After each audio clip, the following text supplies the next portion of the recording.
Hey guys, welcome back to the channel.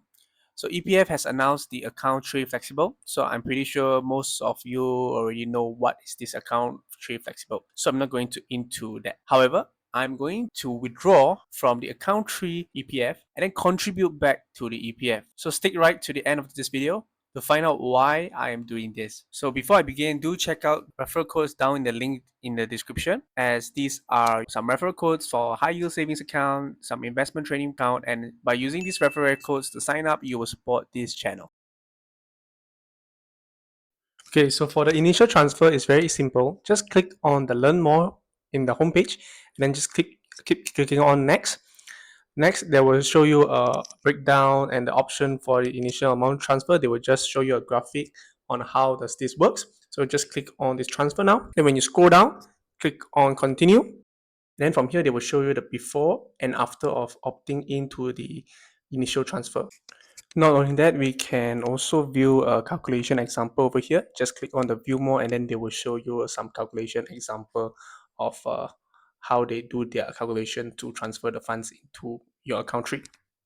So basically, just click continue, then scroll down to the bottom, click on accept to the terms. And after that, just click on yes to proceed with the option to transfer.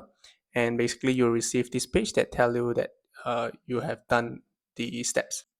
So yeah, basically that's it. Very simple and straightforward in order to apply for the option to transfer from account to account tree. And I recommend everyone to do that, because by transferring the funds from account to account tree, not only that we have the flexibility, but also that current dividend rate is, as far as I know, it's same until further announcement. So in my opinion, nothing to lose, but I'll keep you guys updated in the future if there is a change in the dividend.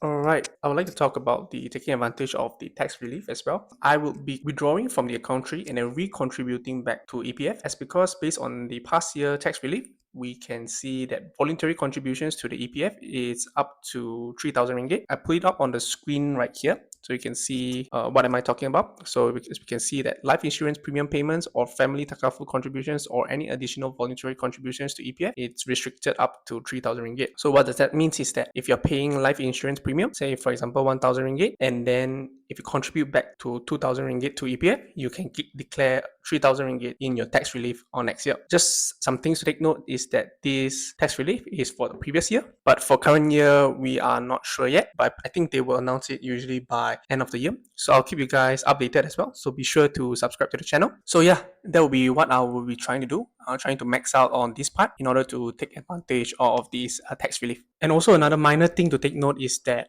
when you withdraw and then you recontribute back to the EPF, it will follow back to the allocation, which is 75, 15, and 10% to your account tree. So meaning that your account tree will be slightly lower than if you don't withdraw lah. I don't think that's much big of an issue if you don't plan to withdraw it anyways. So yeah, just some minor things to take note. Yep, of course, for individuals who, you are already contributing life insurance premium that is more than 3,000, or your family takaful contributions already more than 3,000. So I think that this does not apply to you lah. So it only applies to those that their life insurance or their voluntary contributions to EPF is already less than 3,000.